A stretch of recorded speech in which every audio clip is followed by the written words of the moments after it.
What's poppin', y'all? Lil Wayne was recently on a podcast with Tyga. I don't know if it was Tyga's podcast or Lil Wayne's podcast, but Lil Wayne decided to echo some of his own opinions on what a legend in the rap game, who recently released an album, Andre 3000, but it was a flute-only album, which he's become known for his flute. Over the past, I'd say at least 4 to 5 years, people just see him randomly in Atlanta playing the flute, in random different locations, just enjoying himself, and he decided to finally put out an album, and this was completely just a flute album. No lyrics, no nothing. And in the promotion for this album, he did some interviews. People naturally asked him why he wasn't rapping. And he pretty much said, not verbatim, but along the lines of, hey, he's in his 40s. What is he even going to rap about? And it was kind of sad to see that he had this perspective. But to a degree, I understand where he's coming from. But he basically said he doesn't really want to be in the rap game. He doesn't want to rap right now. And I think he was trying to give a comforting answer. I think the true answer is he just doesn't feel like rapping. But Lil Wayne heard this,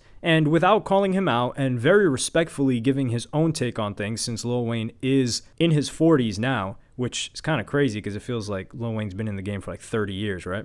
Actually, is Lil Wayne? I think Lil Wayne probably just touched 40. I actually have to look that up. Okay, yeah. Lil Wayne's 41. He just touched 40 a couple years ago, or a year or two ago. And he had the following to say. I'll play you guys the clip, see if we can run it by here. I read a depressing quote or two from someone that I respect a lot in hip-hop, period, and music, period. And they would ask, like, why you ain't been doing, music or whatever. And they was like, man... It was like, like when I'm gonna talk about I'm in my 40s, because you want to know about me, you want to know about what I'm doing, about the life I'm living at this age and the things I'm doing. Like, what am I supposed to talk about?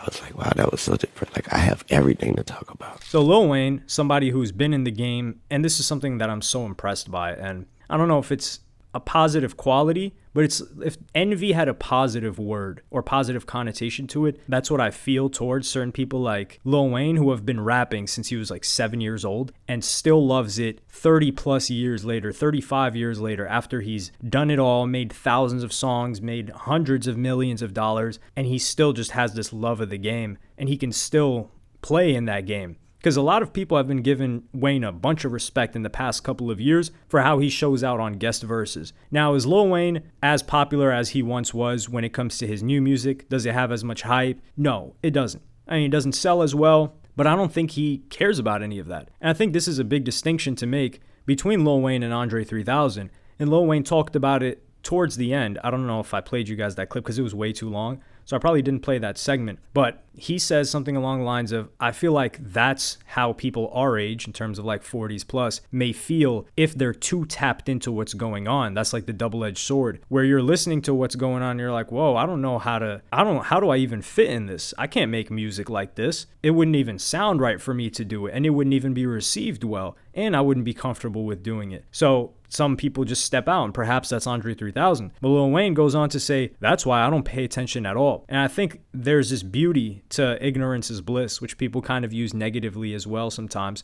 But Lil Wayne is somebody who, when people asked him about 21 Savage, he thought it was a band, which is a natural thing to think. Like 21 Pilots, right? That's a group. It's a duo. You think of a name like that, you're probably like, oh yeah, it's probably a crew of 3 to 4 people. He didn't know who 21 Savage was. He didn't know who Kodak Black was, who got really upset at that and then later apologized. He doesn't know who a ton of people are because Lil Wayne doesn't listen to these people and he just makes music on his own. And I think that's what allows Lil Wayne to stay Lil Wayne. Now, some people will say, well, he's not updating himself with the times and he's not trying to keep up like a Drake would, for instance. And I think he doesn't have to do that. Some people, some artists, we're better off just hearing them as them. And Lil Wayne, who's still, like I said, getting respect for the guest verses that he's been dropping the past several years, even the projects he's been dropping, although they don't get widespread conversation like they once did, and not to the likes of the superstars of this era, he seems really happy in what he's doing. He genuinely seems like someone that doesn't really pay attention to numbers, like NBA YoungBoy claimed he was. And he's just rapping. He's got a family, he's chilling, and he's just doing what he wants to do and what he loves to do, and he puts that out there. And he gets good reception for it. And there's no reason why Andre 3000 couldn't do this,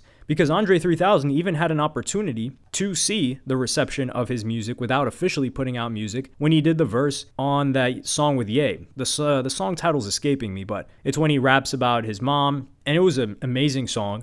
People loved the song. People were so happy that Andre 3000 was on the song. So that's something that he was able to rap about. Like, we're going to act like Andre 3000 doesn't have a ton of perspective to give after Outkast's been, I wouldn't say separated, but hiatus for who knows how many years now. He has a ton to say. I just think that Andre 3000, and this is my assumption, I don't have any proof of this, I think he's somebody that pays attention to the game a little bit too much, to his detriment, which is what Wayne was talking about. I think he sees everything that people are saying. I think he understands that people miss him, but I think he has this fear of, if he drops, that people are going to look at it and critique it too much and perhaps like start to look at him differently or say this isn't what we expected him to drop. And I think that fear is just keeping him away from rapping and putting something out, because it seems to us that Andre 3000 is just, roaming amongst the world, not knowing what's going on or what is happening within the rap world, which is not the case. Because back in 2015, which is a far cry from now, he was at, I think it was Roarfest, which was Rory, a really popular artist at the time who people were calling an industry plant, that was from Stone Mountain, so somewhere around the Atlanta area.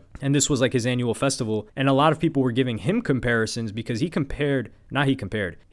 took folk and kind of mixed it with rap. And a lot of people were giving him the comparison to Andre 3000. And Andre 3000 was at this guy's festival. So he was tapped in enough to know who Rory was and show up to the festival that he was throwing. So back then he was tapped in. Why are we going to say he wouldn't be as tapped in right now? And is Andre 3000 somebody that I need to drop new music? No.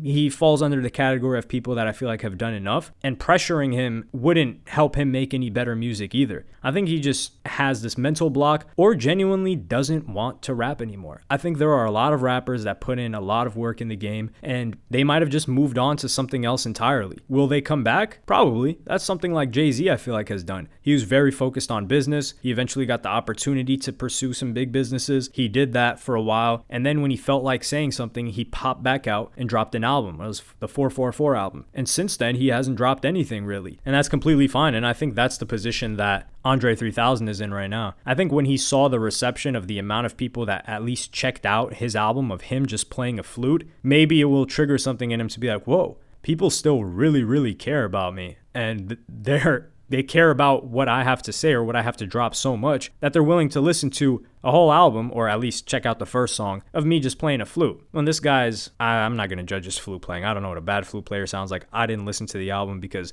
I'm personally not interested in hearing him play the flute. But that's just a testament to how much respect and the stamp that he's made on people's lives for them to want to check out something like that when it's nothing like anything he's ever released before. So I'm glad Lil Wayne is still rapping. I'm glad there's rappers like Busta Rhymes that are in their 40s, into their later 40s maybe, that are still doing their thing. I think Busta Rhymes either just dropped an album or is going to drop an album very soon. I think we're in this new era where, sure, the young people, the people that are listening to Yeet, they're not picking up an Andre 3000 album. We know that. They're not listening to new Lil Wayne. We know that. But the people that grew up on Lil Wayne, like me, I'm still listening to Lil Wayne. The people that grew up on Andre 3000, kind of like me, but not so much maybe in the early days, we're still going to listen to Andre 3000 if he drops. So it's not like your audience died, God forbid. They just grew up. And as they grew up, they have a different demand and a different taste palette of what they want to listen to. Like a lot of 30 plus people, they're not listening to no Yeet. And if they are, maybe it's like a song here and there, but they're not keeping up with them like that because they can't really relate to that lifestyle, those lyrics, that kind of vibe of music. And they want someone that's more mature. And that's why I feel like Griselda, for instance, they've had such a strong surge into the game. Also, Freddie Gibbs, these older rappers, people relate to them more. And there's this older demographic in the game now that grew up on hip hop who still want to listen to the music, and they'd like to listen to new music that somewhat reminds them of the sound that they grew up on. They don't want some super new stuff. They also don't want some super old stuff. And I think Andre 3000 can satisfy that. But, it's up to him. If he doesn't want to rap anymore, like I said, I'm impressed people like Wayne are able to do this for 30 plus years and not get bored and want to pursue something else entirely,